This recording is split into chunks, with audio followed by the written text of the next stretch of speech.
La bestia de Gévaudan. El terror que azotó la Francia rural. En los primeros meses de 1764, la región de Gévaudan, en el corazón del Reino de Francia, hoy departamento de Lozère, era un lugar de valles verdes, bosques densos y aldeas tranquilas donde la vida transcurría al ritmo de las estaciones. Los habitantes se dedicaban a la agricultura y la ganadería, y aunque la pobreza era común, la violencia era escasa. Todo cambió el 30 de junio de aquel año. Ese día, la joven Jeanne Boulet, de 14 años, salió de su casa en el pueblo de Saint-Étienne de Lugares para llevar comida a sus hermanos que trabajaban en un campo cercano. Cuando no regresó al anochecer, su familia salió a buscarla y la encontró en un claro del bosque, tendida en el suelo. Su cuerpo presentaba heridas profundas en el cuello y el pecho, y partes de su carne habían sido arrancadas. Los aldeanos pensaron al principio en un lobo, pero las marcas dejadas por los colmillos no coincidían con las de ningún animal conocido en la zona. Las semanas siguientes se convirtieron en una pesadilla.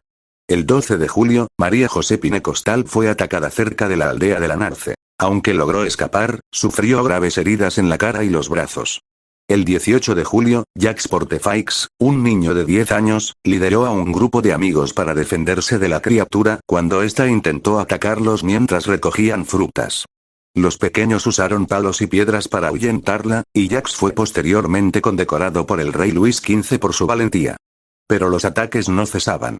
En agosto, se registraron 8 muertes más, entre ellas la de una mujer embarazada y 2 niños menores de 7 años.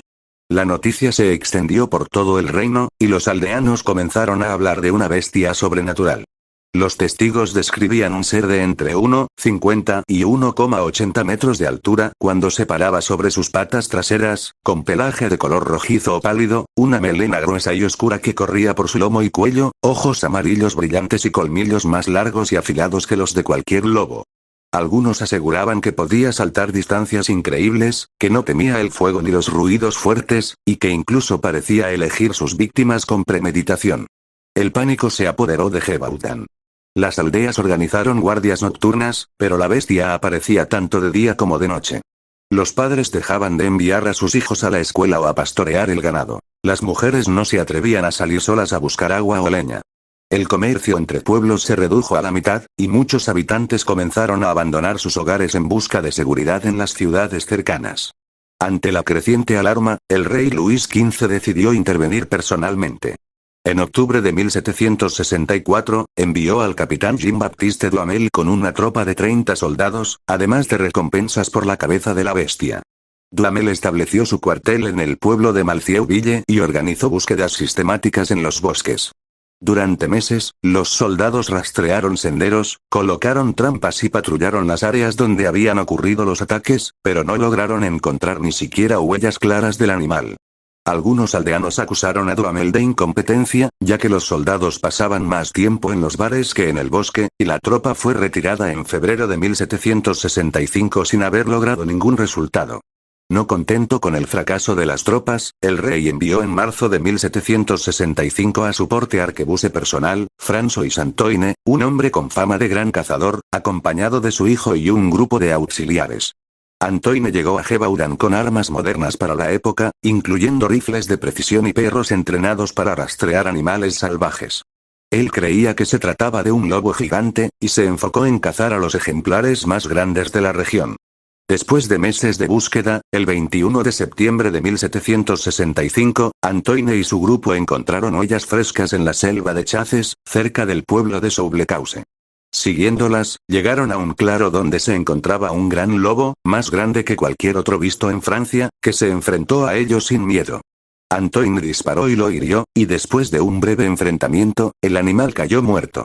El lobo fue medido y pesado. Tenía más de 2 metros de longitud y pesaba alrededor de 60 kilogramos. Sus colmillos eran más largos que los habituales, y sus garras estaban desgastadas como si hubiera atacado repetidamente a seres humanos o animales grandes. Antoine decidió llevar el cuerpo a París para mostrarlo al rey, y el viaje se convirtió en un desfile. En cada pueblo por el que pasaban, la gente se reunía para ver al monstruo que había aterrorizado a Gévaudan. En Versalles, el animal fue exhibido en la corte, y el gobierno anunció oficialmente que la bestia había sido derrotada. El rey recompensó a Antoine con 6.000 libras y le otorgó el título de caballero. Los habitantes de Gévaudan respiraron aliviados y volvieron a sus vidas normales. Pero la calma no duró mucho. A principios de diciembre de 1765, se registró un nuevo ataque en el pueblo de la Besseire-Saint-Marie. Una niña de 8 años fue encontrada muerta con las mismas heridas que las víctimas anteriores. En las semanas siguientes, más ataques ocurrieron en diferentes puntos de la región, y la gente se dio cuenta de que la amenaza no había desaparecido. El descontento contra el gobierno fue grande, ya que se había gastado mucho dinero en la caza de Antoine y el problema seguía presente. El marqués de Achier, gobernador de la región, decidió tomar las riendas y organizó una nueva expedición con cazadores locales, entre ellos Jean Chastel, un granjero y cazador con conocimientos profundos del territorio, quien había perdido a su hijo en uno de los ataques. Chastel creía que la bestia no era un animal común, sino un ser sobrenatural, y por eso preparó balas con plata fundida, creyendo que este metal era el único capaz de derrotarla. También rezaba antes de salir a cazar, y llevaba consigo un crucifijo. El 19 de junio de 1767, Chastel formó parte de un grupo de 10 cazadores que buscaba la bestia en los bosques cerca de Saint-Simory-en-le-Château. Al mediodía, vieron un animal grande que se acercaba a un grupo de ovejas pastando en un prado. Cuando la criatura se dio cuenta de la presencia de los cazadores, se giró hacia ellos y emitió un rugido gutural. Chastel disparó primero, alcanzándola en el pecho, y los demás cazadores siguieron con sus disparos. La bestia cayó al suelo y movió sus patas por última vez antes de quedarse inmóvil. El animal era aún más grande que el abatido por Antoine. Medía casi 2,5 metros de longitud y pesaba más de 70 kilogramos. Su pelaje era de color rojizo con manchas oscuras, su cabeza era ancha y sus ojos seguían brillando aunque estuviera muerto. Los cazadores examinaron el cuerpo y encontraron restos de carne humana en su estómago, confirmando que se trataba del responsable de los ataques. Días antes de ese día, el 13 de junio, la última víctima registrada había sido Jeanne Bastide, de 19 años, quien fue atacada mientras recogía flores cerca de su casa en el pueblo de Le Malfieu. Fue encontrada con el cuello destrozado y las manos cubiertas de heridas, como si hubiera intentado defenderse.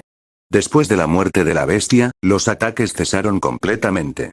Se calculó que en total habían ocurrido entre 157 y 179 ataques, con entre 104 y 113 muertes y más de 60 personas heridas. Algunos documentos de la época hablan de más de 200 víctimas, pero las cifras oficiales se basan en los registros parroquiales y de las autoridades. La identidad del animal nunca se confirmó con certeza. Algunos expertos creen que se trató de uno o varios lobos gigantes, posiblemente con enfermedades que los hicieron atacar a seres humanos. Otros sugieren que pudo ser un perro salvaje o un mestizo entre lobo y perro, o incluso un animal exótico, como un león o una hiena, que se había escapado de un circo o de la colección de algún noble. También hay teorías que hablan de histeria colectiva, o incluso de un asesino en serie que usaba un disfraz para cometer los crímenes. Hasta hoy, la bestia de Gévaudan sigue siendo uno de los misterios históricos más conocidos de Francia, y su historia ha sobrevivido a través de generaciones como un relato de terror real.